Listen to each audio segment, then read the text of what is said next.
Recording started. Hello, Jason. Hello, Katie. How are you? I'm doing awesome. How are you doing? What if we did a whole show in a voice like this? What if we just talk like this? What if we just talk like this all the time? I do this to my kids, and they think I'm so weird. Because you are. I'm gonna run the intro, then we'll be back. Okay. So weird. It's so Okay. weird. Okay. See you in a minute. Well, hello there. This is your realtor and lending team, Jason and Katie. We work in Metro Phoenix, Prescott. Actually, we can work all over Arizona. We do cool things like hold our fingers up and count stuff.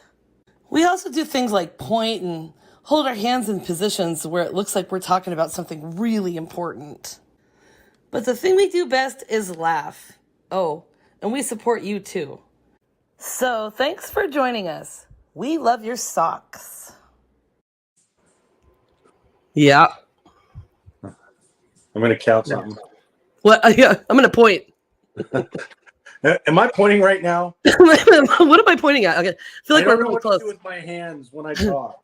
What? It's this hand. I lost my hand. Do you know what that's from? No, what is that from? Moonstruck. Nicolas Cage. Never seen it. What? It's way old.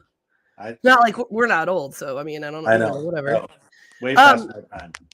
Okay, we're doing something different, Jason. Let's explain this really quick, and then we'll talk about a few things. But you know what? I have to tell you something. I have friends.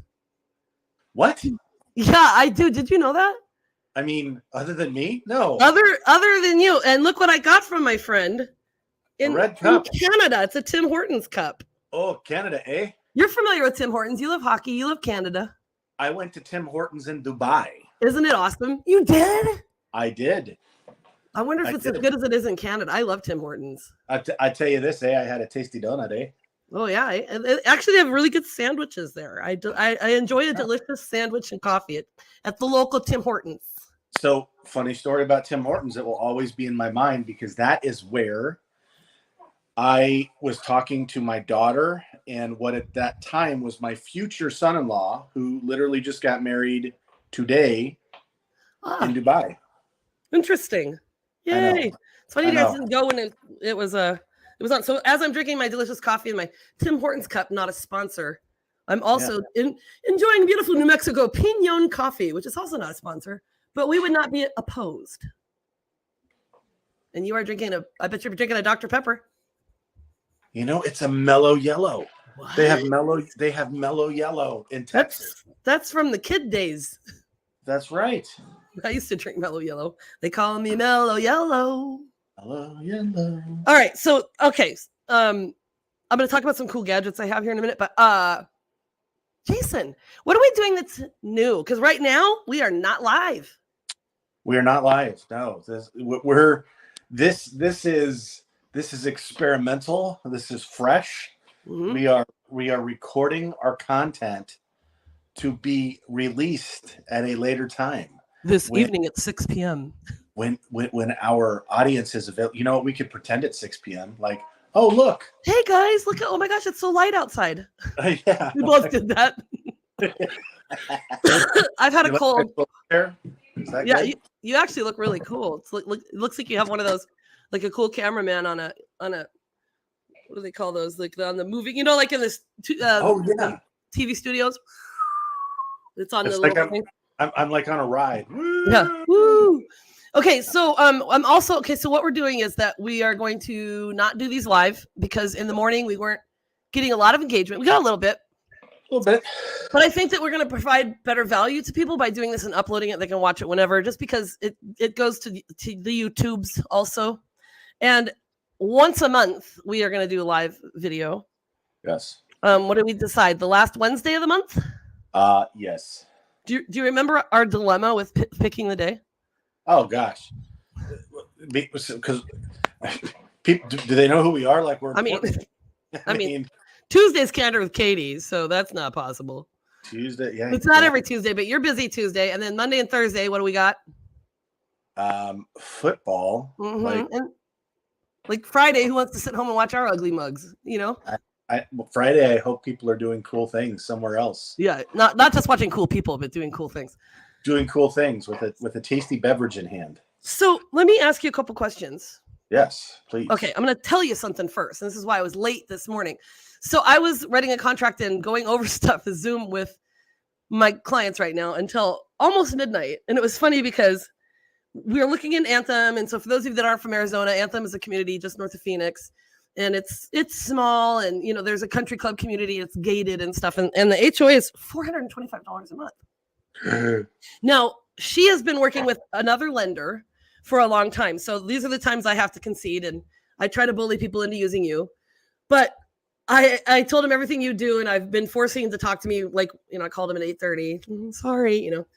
But I want to talk about the importance of having an agent and having a lender and having them work really well together, because we went through a bunch of scenarios. So basically her payment was going to be like $1,700 without the $425 HOA fee. And then we were looking at other homes that had maybe an $87 a month HOA fee, but her payment was going to be $1,800, $1,900 because the houses were a little bit more expensive, you know. So then she thought about buying down a rate, and I want you to talk about that in a minute. Actually, talk about that really quick, and then I'll finish my story, because I'll tell you how we came to our decision. And this is why having an agent and a lender is really important. Can you buy a house by yourself, Jason? Yes. Yeah, but there's a lot of what's the word? Intricacies, right? Intricacies. That a lot of people don't realize, and they might not be getting the best. So not only are we going to protect sellers, right? Correct. Get them the most money, but we're also helping buyers get the most for their money. Let me explain, Katie, because what you just said is important, because you're talking about buy downs. There's two different types. Okay. Right. There's a temporary buy down, and then there is paying points to buy down your interest rate, which is forever, right? So those are two different things. Okay. Here's the thing about a permanent buy down right now. Let's just say, for instance, you were going to get an interest rate right now. Let's just say it's 6%. I don't know. I think it's 6.25 right now, isn't it? Say what? Isn't it 6.25 right now? Yeah, they've gone up. It's been really difficult lately. So let's just say your rate was 6. Okay. And you could spend 2 points. That might buy your interest rate down to, say, 5.625 or something like that. So it might give you a 3/8 break on the interest rate. Okay, no, I got to interrupt really quick, because we're lay people, remember? So this is important for me because I was an English teacher. So what that means, you guys, her payment was $1,700. If she was going to buy down a rate, like 1%, her payment was only going to go to $1,600. So she's going to pay almost $9,000 to buy that rate down. And so is she really saving money in the long run? And this is how Jason's going to explain it. Well, and the answer is it depends on how long you're going to be in that loan. Exactly. Okay? So you take, so in that situation, right, $100 a month, $9,000 in fee. Okay. Right. That's going to take you, what is that? 90 months before you recoup your money. Right. Right. And so, 90 months, that's a long time. You're talking about 7, 8 years. And most people are going to refinance before that. That's exactly right. Now, here's the other thing, right? And this is why it's important to look at the news and read and understand those things. And we don't know what's going to happen with interest rates. We don't know. Right. What we're waiting for inflation to peak. But Fannie Mae, who securitizes most all conventional loans in America, they're forecasting by next summer interest rates to fall below 5%. So here's the problem. If you spend $9,000 to bring your rate down to, say, 5.625, well, if you could get it for free next summer anyways, did you really save money, or did you spend $9,000 for nothing? Now, here's another option. Okay, let me tell you about the temporary buy down. Okay. That temporary buy down, you can spend 2.25%. Okay. And let's say your interest rate is 6. Well, you start the very first year at 4%. Okay. Then the second year it goes to 5%. Can you refinance within that time? You can. And here's what's even better about it. The difference in your payment between that 4% and your 6%. Yeah. The difference is that subsidizing your payment, you actually get that money back when you refinance. So let's just say you do the 2-1 buy down and you start at 4%. And let's say 9 months from now, you could refinance to 4.5% or whatever it is. You could actually get your money back on that buy down, on the temporary buy down, where a permanent buy down, you can't. This So is why I want to use you all the time. yeah. So if you're in a situation where, you're looking at housing, we right now are saying things like date the rate and marry the house, because there's inventory. Finally, you can finally buy a house. Good news, Yeah. right? Oh yeah. We've got lots more inventory now. But I'm just Actually, going I'll to pull tell that up while you're talking. I'll pull that up. I'm going to tell you. I'm going to tell you. If you believe that rates eventually are going to fall, if you believe that, then any interest rate that you're taking right now, it's a temporary thing, because you're going to refinance it within the next 12 months. And again, the key factor in all of this is watching what happens with inflation. And the Federal Reserve is serious about getting inflation down. So whenever that comes down, the minute that we believe that we've hit peak inflation, you're going to watch those interest rates go down. Guys, do you see this guy? He knows a lot. This guy. I got this down, right? I did this right without messing up. So, Yeah. So Jason, the reason why I wanted to talk about this like this is because we had this discussion, and she was going to pay almost, $9,000, and the lender was saying, some people don't refinance for 3 years, and I'm like, oh, she probably will before then, because she's getting divorced. They're still friends, and it's great because he's been going looking at houses with us, and he looks at the bones of the place, and he'll still come help her, and they're still really good friends, which is awesome. But I said, how about this? The HOA is $425 a month. Why don't you prepay that for the year? Then you don't have that payment, and it's still about $3,000. It's a little over $3,000 less than you would be paying for a buy down on a rate, right? So that's a great option. And what we did was we offered a little less. We offered $430 instead of $435 and asked for 2%. So this morning when I was on the phone, the guy said, and we asked for the washer and dryer because it's amazing, and they said it didn't come with it. So there's a little trick I use with that. I can tell you later. So he was calling me. That's why we were a little bit late getting on here this morning, but. So he said, well, I don't think I can get both of those. I said, I understand that. And he's like, does she really need the 2%? Jason, you know how you and I work. And I explained the whole thing. This is what's going on. And she's a payment buyer and yada, yada. And I did explain to her that could go toward. So you're not going to use $8,900, and so that extra payment can go toward her home warranty. It can go toward her prepayments and all of that. So I said, it is pretty important. I'll tell you, that's more important than bringing it down to $430 instead of $435. And he said, well, maybe we could do $430 and 1% or $435 and 2%. Maybe we can throw in the washer and dryer. And I'm like, boom. To me, that's a win-win. So I think that's what we're going to go with, because Jason, what's the difference between a $5,000 price? Nothing. A few bucks. I mean, it's not. Let me put it to you this way. $35 maybe, right? Yeah, maybe. I'll put it to you this way. If $5,000 is the difference between being able to afford a house or not, you probably shouldn't buy that. So true. But I need to point out what it is that you're doing right there. I need you to point. I need to tell everybody, because again, this goes back to what is so important about the way that your real estate agent represents you. They've got to be the best negotiator, and they have to be a deal finder. Yeah. People are going to tell you no to things that you want, and you got to take those no's and figure out how to turn some of those no's into yeses, or the limits of what you have the ability to negotiate as a buyer. If you don't have the right representation, man, you're going to leave things on the table. Thank you, Jason. And I feel better. And here's the other thing we did, because we did capital improvement fee. It's about $2,000. So we actually put in the HOA to split that. And I also think he's going to talk to them and see if we do the $435, the full price, 2%, and then we'll split that. So then that'll save her another $1,000. Yeah. So I'm hopeful for that. And then thank you for that, because that's what other people don't know. Because let me tell you, there's another thing I want you to address, because this is really important in the home buying process. Because she was talking to me and I was like, man, I really got to talk to Jason. But of course, it's like after 9 last night. But this is, like I said, this is how we were figuring stuff out. Because when you're an agent like I am, and you work with a lender like Jason, we called that guy on the phone, and Jason, you work with other realtors, and I'm not going to run away from you and be mad at you. And I have to work with other lenders sometimes, Sometimes.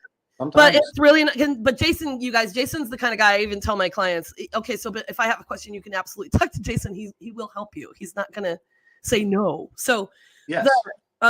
So we had called him and oh shoot, I was on a tangent there, and well, we went over all the scenarios basically, and that's how we figured out, okay, it was going to be more expensive for her to buy a house that's not in the country club, even though that HOA is higher. So one of the things she was talking to me about was, well, I'm I'm looking at the average cost per square foot. I said, you can't base it on that. And she's like, why? And I'm like, well, because every house is different. It's based on the purchase price and the square footage of the home. But it's also like, if you're looking at something 6 months ago, it's going to be way off. And I go, you could have a house that's 350 here, same house next door, 295. So Jason, can you explain why people can't look at price per square foot and average that out in making an offer, let's say? Because she wanted to offer, like, let's say 10,000 less, 20,000 less. And I'm like, doesn't work like that. Because that's not how value works. Here's the thing, okay? Okay, thanks. Just kidding. Here's the deal, right? Here's the deal. It just doesn't work. All right, boom. Yeah, there you go. Just have that. Take one. No, let me explain it like this. Let me write this down. Appraisers, right? Appraisers are the ones that the industry uses to determine value. And I've had this before. This is really fun to me. I've worked with real estate agents whenever an appraisal has not looked the way that somebody thought that it should. Mm-hmm. And the appraiser will get correspondence from the real estate agent that says, yeah, but the price per square foot. Right. 100% of the time, not 99, not 98, not 99.9, 100% of the time that a real estate agent says to an appraiser, but the price per square foot. He knows they don't know what they're talking about. They always laugh because price per square foot has nothing to do with the actual value of the house. What it has to do with is the principle of substitution. And it works like this. What is that? Oh my goodness. That's a fancy phrase. Let's let me type this in while you're talking about that. That's a fancy phrase. It's a fancy phrase. So it's like this. If my house sold, because the only measure of value is what a willing buyer is willing to pay for a property and a willing seller is willing to sell it for. Principal evaluation? Say what? Principal evaluation? The principle of substitution. Okay, well, I was close. So it's like this. Let's say that I had a house that sold for $350,000. Okay. Wait, principal. And there is a house across the street that is a model match, and it has the same upgrades. It has the same things in my house or whatever, except it has a pool and mine doesn't. An appraiser will look at it and say, if this house sold for $350,000, then that house is worth $350,000 plus an allowance for the pool, maybe 15 grand. So that house might be worth 365. Now, let's say that this house has superior upgrades. It has, granite countertops. Let's say that it has really nice flooring that's better than the other house. Then they might say, well, they've got a new roof. In this house aren't as nice. The finishes in this house might be worth $10,000 more. And what they do is they just start substituting different line items. Maybe this one has a 3-car garage. That one has a 2-car garage. They'll adjust for that. So what they do is they look at the houses and then they substitute value on the different amenities of those houses. And they use multiple comparables, not one, but multiple, to bracket the value on both the high side and the low side. And they like to come in somewhere right in the middle. They substitute amenities, nothing to do with price per square foot, not one thing. Jason, thank you so much. You explained that so well. And that was another thing I was talking to a friend about, because a lot of people will say when selling their home or buying a home, well, this one down the street sold for this amount. That doesn't have anything to do with the price of apples in Montana. No, that's right. Not Washington. Apples in Washington. Apples in Antarctica. Apples in Antarctica in Australia. Yeah. So that's amazing. So I'm loving talking about this because it's like real world stuff and stuff we're dealing with. So next week we'll talk about a lending issue or a situation that you're dealing with. This is not an issue. So I will update you guys hopefully by tonight in the comments with the podcast on what's going on with this contract. But it's really cool because where are we at now? Look at how awesome we did. 19 and a half minutes. But I was going to show you guys what, Jason, do you remember about 6 months ago what our inventory was at? Yeah, 6 months ago, it was less than 5,000 homes. Right. So I'm going to share. Can you see this? I can. Okay. So I'm going to share this, and I'm just going to go and do, this is how I look it up. This is the MLS for realtors. And if I do a quick search, and I want to look at just actives not coming soons, let's say. So look at that already. 19,315 homes. Wow. Now that's all homes. Okay. So if I go to dwelling type and I do single family only, it brings it to 16,124. So those other ones would be condos, townhomes, that kind of thing, as you know. And then you guys, you would know that I would keep doing this, and I would maybe do cities and adjust for the, bathrooms and stuff and select that kind of thing. But that's, to me, that's promising news. Everybody thinks we're going to have a crash. That's still not a lot. It's still not a lot. And honestly, when I started like 6 years ago, we were at like 17,000 and they were freaking out. And we got down to like 3,000. I mean, we were like severely low. Can I tell you a statistic that'll be really interesting? Of course. So National Association of Home Builders, they came out, and here's what's interesting. They reported that they had 1.3 million housing completions on an annualized basis, 1.3 million. Okay. But here's what's interesting. If you talk about household formations are mom and dad have kids decide that they're going to move out, start their own house, right? They soak up a piece of inventory on the market. There are 1.7 million housing formations annualized that are going on. So 1.7 million housing formations, 1.3 million housing completions. There is still more demand than supply. And what's happening right now is people are delaying those home purchases because of interest rates. But here's the thing, and put this in your brain. Ding, ding, ding, ding, ding. Okay. If interest rates fall again, if that's what happens, that inventory number that you're taking a look at, Miss Katie, what do you think is going to happen to that if all of a sudden it's going to go down? Exactly. And when that happens, that house that you have the ability to potentially buy today, it might not be available next summer if those interest rates fall. So again, timing is of the essence in real estate, right? Like the best time to buy a home. Oh, I was just going to ask you to say that. Start over. Best time to buy a home 5 years ago. The second best time to buy a home, Katie, when is it? Right now. That's right. Today. Today. Yeah. That's perfect. Yeah. So this is awesome. I found a weird in the news. We'll do that weird in the news. I didn't get it all fancy schmancy. Guys, like I said, we're trying to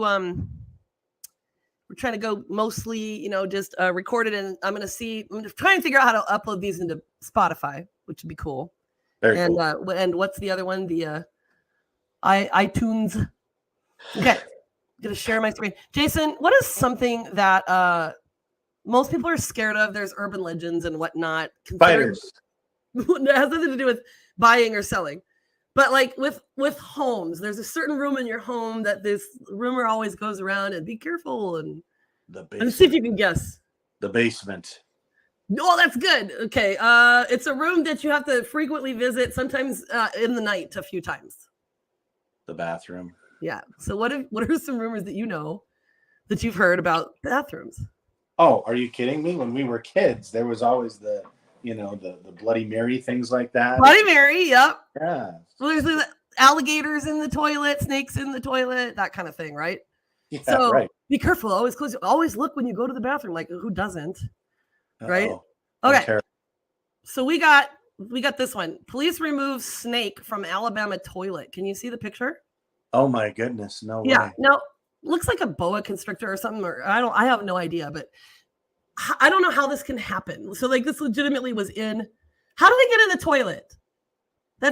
That's just weird. So basically, they respond to a residence. Respond to a residence to deal with an unusual situation when they found a snake in their toilet. The Eufaula Police Department said officers with the day shift responded to help a homeowner who found it in the toilet bowl. That was redundant.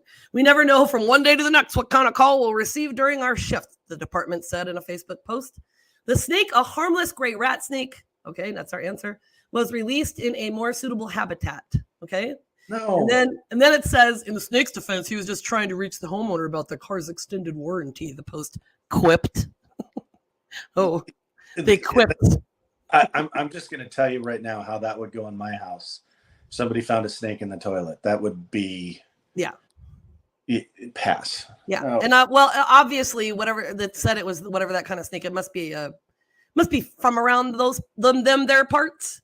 Must be. They released it, but I mean, I'm not afraid of snakes. I'd probably call someone to take it. But if it was a big ass cockroach, no, I would die. I would wait run. A minute. No, wait a minute. I would run from my house and call you. You're more afraid of a cockroach than a snake? Yeah, way. I could pick up a snake. I mean, I used to play with little gardener snakes when I was a kid. That's my weird in the news for today, not the weird. I know. Katie's more afraid of cockroaches than snakes. Exactly. That is weird. Anywho, Anywho, there's something I'm meaning to tell you. It's pretty important. Let me see.